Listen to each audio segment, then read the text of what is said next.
pipa atau baja gitu ya. Nah, bagaimana mekanismenya? Nanti akan kita bahas ya. Bagaimana mekanisme inhibitor ya.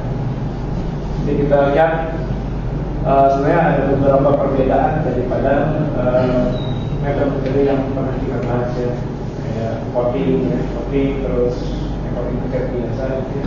Terus metode bahas tentang maksudnya ya beda-beda ya. Oke, definisi inhibitor. Ya, kita masuk ke definisi. Jadi inhibitor adalah corrosion inhibitor is a chemical substance when added to corrosive environment reduce the corrosion rate of metals and alloys. Ya. Maksudnya adalah silakan. Oke, jadi corrosion inhibitor is a chemical substance artinya adalah zat kimia, ya. Zat kimia di mana ketika ditambah corrosive environment, ya, ketika ditambah ke lingkungan yang korosif, ya, jadi dia bisa mengurangi laju korosi daripada metal dan apa paduan tersebut, gitu ya. Nah, umumnya inhibitor ini berasal dari senyawa organik dan anorganik.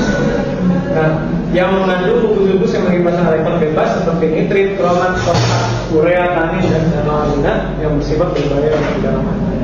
Intinya ini, kalau di korosi itu ada berapa reaksi? Di korosi ada reaksi apa ini? Oksidasi dan reduksi.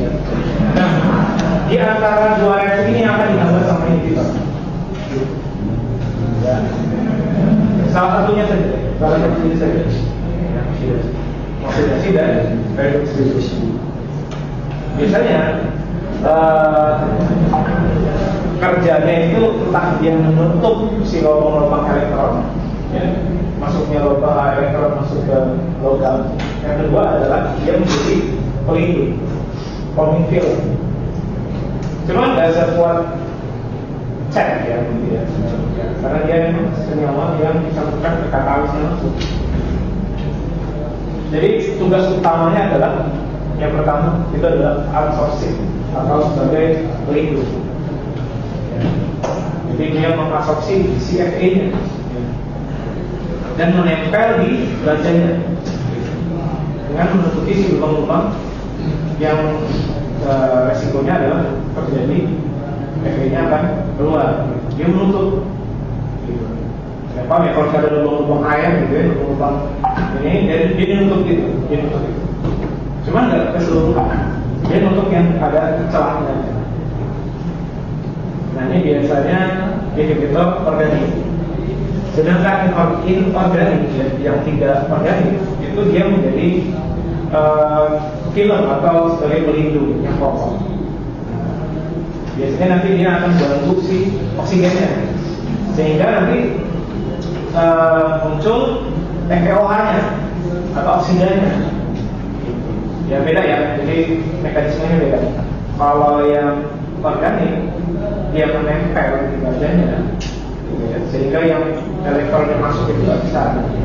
Kalau sedangkan yang organik, yang tidak organik, dia menjadi pelindung, membuat lapisan oksida di atas substratnya, di atas FeO, sehingga FeO-nya tadi nggak bisa kemana-mana, pasif. Nah, ini ada gambarnya. Contohnya adalah ini kalau yang organik jambu biji. Ini penelitiannya sih Daniel, ya penelitiannya Daniel jambu biji. Ya. Lalu nanti dibuat serbuk, ya, terus diekstrak, ya, ekstraknya dipakai etanol, terus diuji korosi ya dengan media yang tadi. Misalnya kalau itu NaCl ya, jadi si ekstraknya tadi dicampur dengan NaCl, celupin di badan. Kalau dia celupin gitu ya, ekstrak tadi. Nah, bisa dilihat perbedaan. Yang kiri itu tanpa, ya, yang kanan adalah yang dengan ini. Ya. Perbedaan jelas ya, karetnya ya. Yang kiri banyak banget gitu ya, karetnya, yang kanan masih terjaga. Nah, cara kerjanya ya seperti ini, ya bisa kita lihat ya tuh di inhibitor, FA ya.